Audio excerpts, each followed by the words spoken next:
ક્રેશની દુર્ઘટના પછી એક પ્લેનના કોઈ પણ સમાચાર આવે, એટલે કે એવા સમાચાર પણ આવે કે કોઈ ફ્લાઇટ રદ કરી દેવામાં આવી છે કે પછી એને રનવે પરથી પાછી લઈ લેવામાં આવી છે, તો બહુ જ બધા સવાલો થતા હોય છે અને સાથે જ ડર પણ લાગતો હોય છે. મોટાભાગના પાયલોટ પણ હવે ટેક ઓફ કરતાં પહેલાં ડરે છે અને પછી પ્લેન ક્રેશની દુર્ઘટના પછી રોજ એવું કહીએ કે એક એવા સમાચાર આવે છે કે ટેકનિકલ ખામીના કારણે પ્લેન ટેક ઓફ ના થયું અને સુરક્ષાને ધ્યાનમાં રાખીને પ્લેન ટેક ઓફ ના થયું. ત્યારે એવું થાય છે કે જો એક દુર્ઘટના ન બની હોત તો શું આપણે આ બધું ચેક કરવા માટે રહ્યા હોત? આમ તો સાયકોલોજીકલી પણ એવું જ છે કે આપણે એક સમાચાર જોઈએ એના પછી સતત આપણને એવા બીજા સમાચારો દેખાતા રહે અને એની ચર્ચા રહે.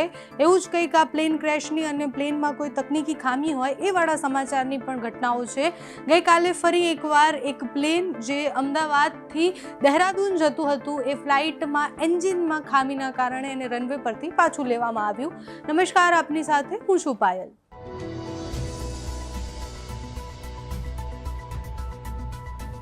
અમદાવાદના ડોમેસ્ટિક એરપોર્ટ પરથી મંગળવારે સવારે ઇન્ડિગોની દહેરાદૂન જતી ફ્લાઇટના એન્જિનમાં ખામી સર્જાતા રનવે પરથી પાછું એને વાળવામાં આવ્યું. ટેકનિકલ ખામીના કારણે એરક્રાફ્ટ ચેક કરી અને પછી 1 કલાક એમાં વિલંબ થઈ અને પછી ફ્લાઇટ રવાના કરવામાં આવી.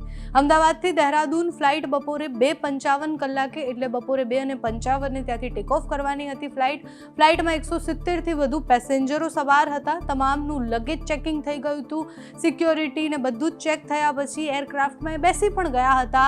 ફ્લાઇટ ટેક ઓફ થાય એની પહેલાં જ રનવે પરથી પાયલોટને ખબર પડી કે એન્જિનમાં કંઈક ખામી છે અને પછી સુરક્ષાના કારણોસર તાત્કાલિક એ એર ટ્રાફિક કંટ્રોલને સંપર્ક કરી ફ્લાઇટને પાછી વાળી દેવામાં આવી. છેલ્લી ઘડીએ આ બધું જ થયું અને ટેક ઓફ ન કરી. દિલ્હીથી ઇન્દોર જતી એર ફ્લાઇટમાંથી હમણાં જ એવા સમાચાર આવ્યા કે દિલ્હીથી ઇન્દોર જતી એર ઇન્ડિયાની ફ્લાઇટ જે છે એ ફ્લાઇટના એન્જિનમાં અચાનકથી આગ લાગી ગઈ. અહેવાલો રવિવારના છે અને રવિવારે આ અહેવાલ આવ્યો ત્યારે એવું થયું કે એન્જિનમાં આગ લાગી જવી એ કેટલી મોટી ટેકનિકલ ખામી છે અને જો કોઈ ટેક ઓફ કરે છે એની પહેલાં એ જે ખામીઓ કે પછી કોઈ પણ ટેકનિકલ વસ્તુ જોવાની હોય એ જોતા હશે કે કેમ જોતા હશે? આ ઘટના રવિવારની છે અને એની પહેલાં પણ આવી ઘટનાઓ બની છે, એટલે એવું નથી કે આવી ઘટનાઓ નથી બની રહી. થોડા દિવસ પહેલાં જ સમાચાર આવ્યા કે સુરતથી દુબઈ જતી જે ફ્લાઇટ હતી એ મધદરિયેથી એને પાછી લઈને આવવામાં આવી. અમદાવાદ એરપોર્ટમાં એને ઉતારવામાં આવી. સુરતથી દુબઈ જતી એ ફ્લાઇટમાં અચાનકથી એન્જિનમાં ખામી લાગી. પાયલોટને ખબર પડી અને પછી તરત જ સંપર્ક કરી અને જે નજીકનું એરપોર્ટ હતું ત્યાં એને ઉતારવામાં આવી. એટલે અમદાવાદમાં એ ફ્લાઇટને ઉતારી. પણ પ્રશ્ન એ થાય છે કે ટેકનિકલ ખામી શું હમણાં સર્જાઈ હશે કે હવે આપણે એને ગંભીરતાથી લેતા થયા છીએ? આપણા દેશમાં એમ પણ કોઈ દુર્ઘટના બને કે કોઈ મોટી ઘટના બને એના પછી જ ગંભીરતા થોડીક આવતી હોય છે.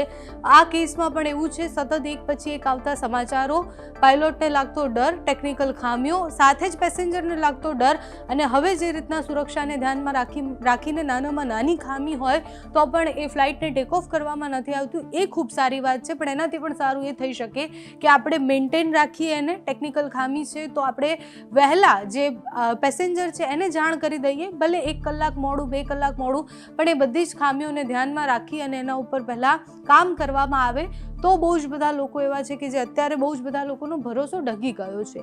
એટલે એ કંપની પરથી ભરોસો ડગવાની વાત હોય કે પછી પ્લેનમાં બેસવાની વાત હોય, બધા થોડા ડરી તો રહ્યા છે. આવી ઘટનાઓ સતત સામે આવતી રહે છે એનાથી પણ વધારે ડર લાગતો હોય છે.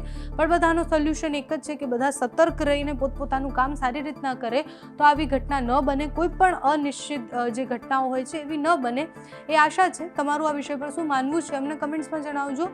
અત્યારે આ વિડીયોમાં બસ આટલું જ. જો તમે અમને યુટ્યુબ પર જોઈ રહ્યા હોય તો સબસ્ક્રાઇબ કરજો, ફેસબુક પર જોઈ રહ્યા હોય તો ફોલો કરજો, અમારા વિડીયોને લાઇક અને શેર કરજો.